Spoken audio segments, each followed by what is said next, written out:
Sir আসেন, sir তো ভিতরে যেতে হবে। আচ্ছা স্যার আসেন, স্যার আসেন।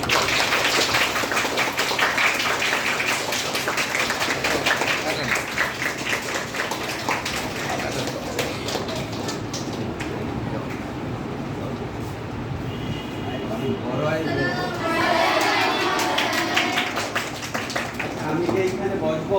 বসেন তো। না, এই যে তোমাদের এই যে টিচাররা বসবে। না, দুটো চেয়ার, দুটো চেয়ার আনার ব্যবস্থা করো ইয়ে। আর দুটো টিচার বসার জন্য। পাশে দূর থেকে একটা বস। তোমরা কি এইখানে? ঠিক আছে, তোমরা বসো।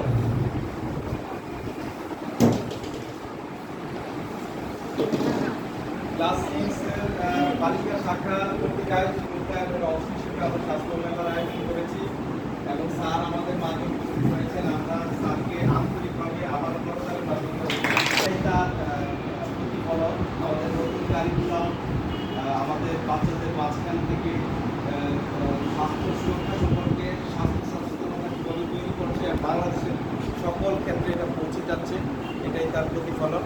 আমি স্যারকে মিলিতভাবে অনুরোধ করছি আমাদের স্টলগুলোকে একটু ঘুরে দেখার জন্য বাইরে।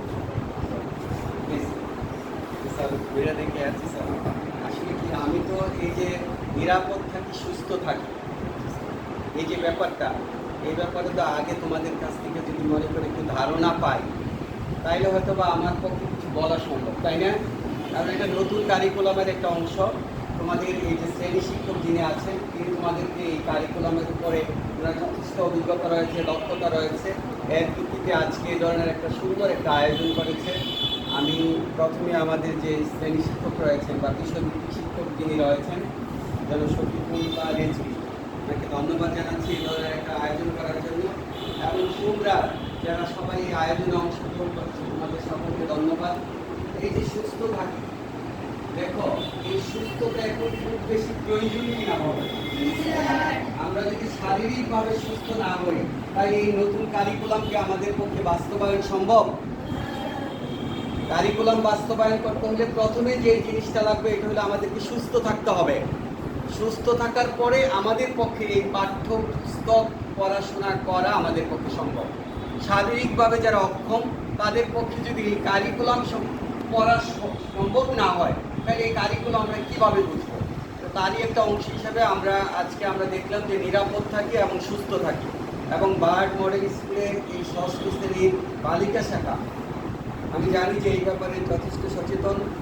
তারা তাদের পোশাক পরিচ্ছদ থেকে আরম্ভ করে সর্বক্ষেত্রে কীভাবে নিজেকে সুস্থ রাখা যায়। আর তোমরা জানো যে ইতিমধ্যে একেবারে তাপ প্রবাহ, যেটা অত্যাধিক তাপ প্রবাহের কারণে সরকার কিন্তু বারবার বলছে যে তোমাদেরকে সুস্থ থাকতে হলে প্রাথমিকভাবে আমাদেরকে যথেষ্ট পরিমাণে পানি পান করতে হবে। আমরা আমাদের এইখানে পানি, সুপেয় পানি সুন্দর ব্যবস্থা রেখেছি। তোমাদের যখনই প্রয়োজন, যাতে তোমরা প্রয়োজন মতো পানি পান করতে পারো।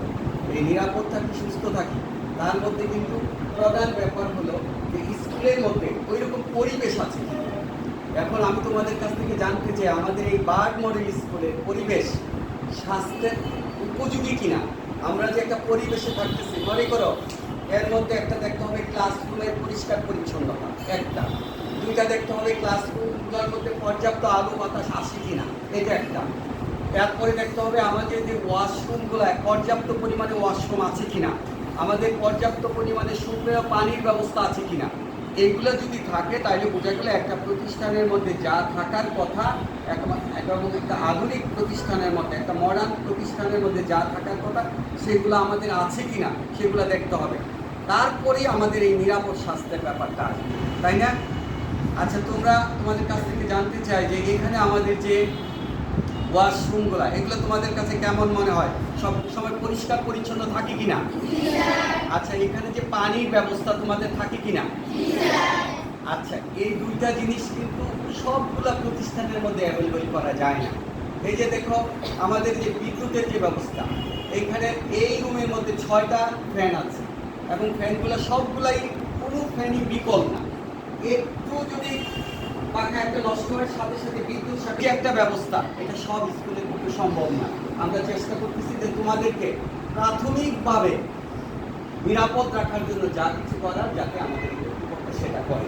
তো তোমরা তোমরা আজকের এই আয়োজনের জন্য তোমাদেরকে আবারও ধন্যবাদ জানাচ্ছি এবং তোমাদের যে বিষয়ভিত্তিক শিক্ষক রয়েছেন ওনাকেও আমি ধন্যবাদ জানাচ্ছি।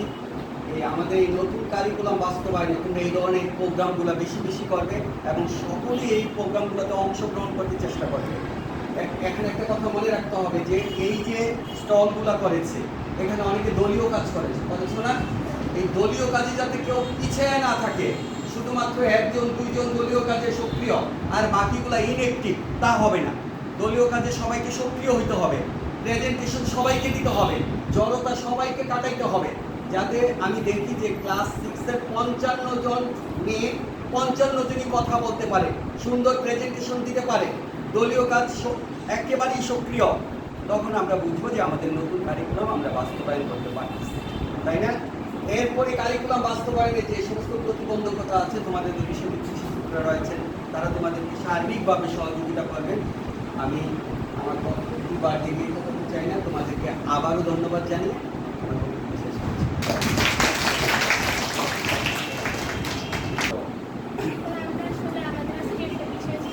শরীরের যত্ন যা যা করি, তো শরীরের যত্নে আমরা বেশি বেশি খেলাধুলা করবো, পরিমিত বিশ্রাম নেব, তারপর হচ্ছে ভাজা পোড়া জাতীয় খাবার খাবো, এগুলো স্বাস্থ্যকর খাবার খাবো, তাজা ফলমূল শাকসবজি খাবো, এখানে আমরা কিছু জিনিস রেখেছি।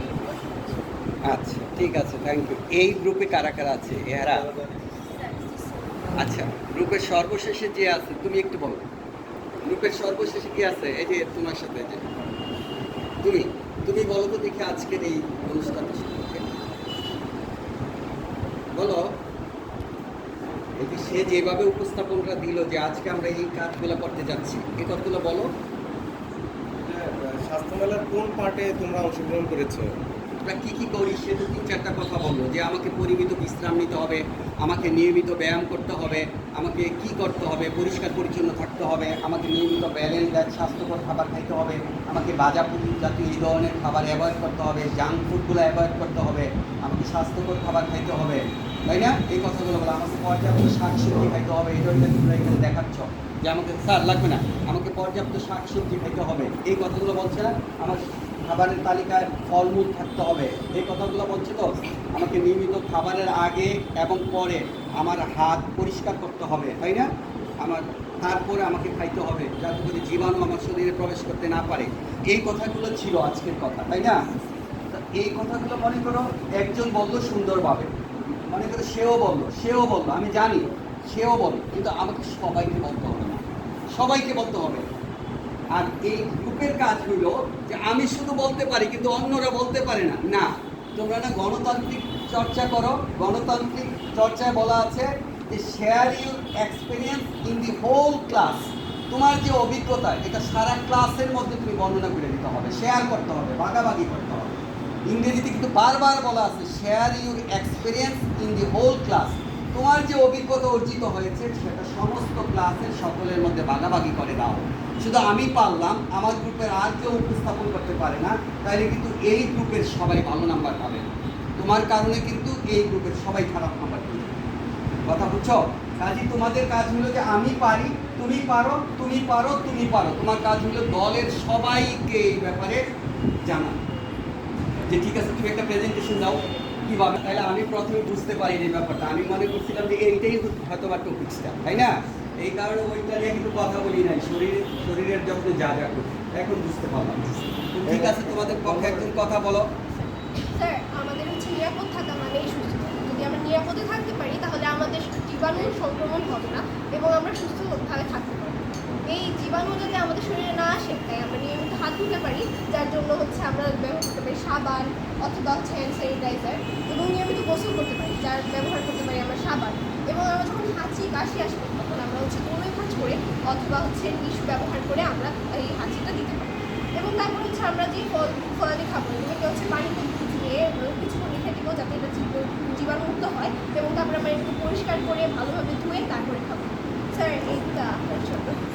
থ্যাংক ইউ স্যার, তারপর হচ্ছে এখানে ফল রয়েছে বিভিন্ন ধরনের, যাতে আমরা হচ্ছে পুষ্টি করতে পারি এবং বিভিন্ন ধরনের কাজ করতে পারি, এবং এগুলো যাতে নিরাপদ হয় তার জন্য আমরা পানিতে এগুলোকে ভিজিয়ে রাখতে পারি যাতে এটা জীবাণুমুক্ত হয়। এবং পাশাপাশি আমরা যখন অসুস্থ হয়ে যাব তখন হচ্ছে আমরা এই ওষুধ খেতে পারি এবং পর্যাপ্ত বিশ্রাম নিতে পারি, স্যালাইন খেতে পারি। কিন্তু স্যালাইন দিনে 2 বারের বেশি খাওয়া যাবে না। স্যালাইন হচ্ছে যখন তোমার শরীরে পানির কমতি থাকে তখন হচ্ছে আমরা এই স্যালাইনটা ব্যবহার করি, তার বাইরে আমরা স্যালাইনটা ব্যবহার করব।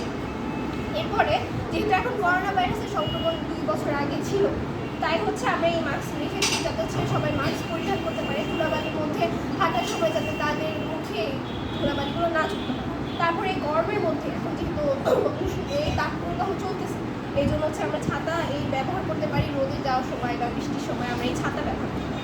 এই গরমের মধ্যে যাতে আমরা হচ্ছে এত গরম অনুভব না হয়, তাই আমরা এই হচ্ছে পকেট ফ্যানটা রেখেছি, যেটা দিয়ে হচ্ছে আমরা বাতাস অনুভব করতে পারি। এবং হচ্ছে আমাদের পর্যাপ্ত পরিমাণে পানি খেতে হবে, যেটা হতে হবে নিরাপদ। এই জন্য আমরা ফিল্টারজাত পানি অথবা হচ্ছে ফুটিয়ে পানি খেতে হবে। পাশাপাশি আমরা যখন রাস্তায় চলাফেরা করব এবং বা হচ্ছে আমরা রাস্তা পার করতে যাব, তখন হচ্ছে আমরা চারপাশে তাকিয়ে দেখবো যাতে কোনো যানবাহন আসছে কিনা, আমরা তারপরে দেখে নিরাপদে রাস্তা পার করব। এবং তার সাথে সাথে আমরা কোনো এত ধুলাবালি ধরার পরে তারপরে আমরা সাথে সাথে সাবান দিয়ে হাত ধুই। আমরা খাওয়ার আগে, খাওয়ার পরে এবং টয়লেট ব্যবহারের পরে আমরা হাত ধুই। Thank you. একটা জিনিস একটু এসে এখানে দেখতে পাচ্ছি যে একটা গাছ আছে, কিন্তু আমাদেরকে নিরাপদ এবং সুস্থ থাকার জন্য কিন্তু আমাদেরকে প্রচুর পরিমাণে আঙ্গিনায় গাছ লাগাতে হবে। ঠিক আছে, 2টা গাছ কিন্তু আমি দেখেছি, এটা ভেরি গুড। এটা আমাদেরকে প্রত্যেক শিক্ষার্থীর কাজ হলো বাড়ির আঙ্গিনায় বা তোমার সুবিধা মোতাবেক জায়গায় তুমি গাছ বৃক্ষরোপণ করবা। এই বৃক্ষ কিন্তু আমাদের বন্ধু, প্রকৃত বন্ধু, তাই না? তোমাদের এই 2 পাশে 2টা বৃক্ষ দেখে আমাদের অনেক ভালো লাগছে। তাহলে আমরা দেখো আমাদের স্কুলেও কিন্তু বৃক্ষরোপণ অভিযান করার কথা, কিন্তু আমাদের পর্যাপ্ত পরিমাণে গাছ থাকার কারণে আমরা এই অভিযানে যাচ্ছি না, কারণ দেখা গেছে আমাদের অফিস থেকে লাগিয়ে দিচ্ছে, তাই না? তারপরেও তোমাদের সহযোগিতা নিয়ে কিছু বৃক্ষ এবছর আমরা রোপণ করবো। তো থ্যাংক ইউ অল। এই গ্রুপের উপস্থাপনা অনেক ভালো হয়েছে। পেছনে যারা আছো তাদেরকে আমি বারবার বলবো যে হয়তো বা জায়গা না থাকার কারণে তোমার অবস্থান পেছনে হয়েছে, কিন্তু অবস্থান পেছনে থাকলো, কিন্তু যখন তুমি প্রেজেন্টেশন করবা তখন যাতে এই কথা না বোঝা যায় যে আমি পেছনের সারি, আমি সামনের সারি। সবার প্রেজেন্টেশনটা যাতে এরকম থাকে, তাই না? সবার মুখ থেকে হয়তো বা আজকে আমাদের 16 জনের মধ্যে দলনেতাকে আচ্ছা 16 নম্বরের যে আছে সে কে? সময় একটা, মানে এটা হচ্ছে 16 নম্বর। এটার অর্থ হচ্ছে শুধু নাম্বারিং করা, বোঝার জন্য যে আমাদের এই দলে কতজন আছে। কিন্তু 16 নম্বরে যে আছে সে যদি প্রেজেন্টেশন দেয় তাহলে কিন্তু দলনেতার মতোই প্রেজেন্টেশন দিতে হবে। দলনেতার মতো যদি প্রেজেন্টেশন না দেয় তাহলে কিন্তু এই দলের নম্বর কিন্তু স্যারে কিন্তু কমাই দেবে। কাজে শুধুমাত্র আমি বারবার বলি শুধু দলনেতা প্রেজেন্টেশন দিবে, বাকিরা মুখ বন্ধ করে রাখবে, এই যত না হয় প্রত্যেকে প্রেজেন্টেশন শিখতে হবে। ঠিক আছে? তাহলে ঠিক আছে, তুমি একটু বলো তোমাদের আজকের মনের যত্নে যা করি কি করো বলো। স্যার আমরা হচ্ছে কি শরীরের সাথে সাথে আমাদের মনের যত্ন নেওয়া প্রয়োজন।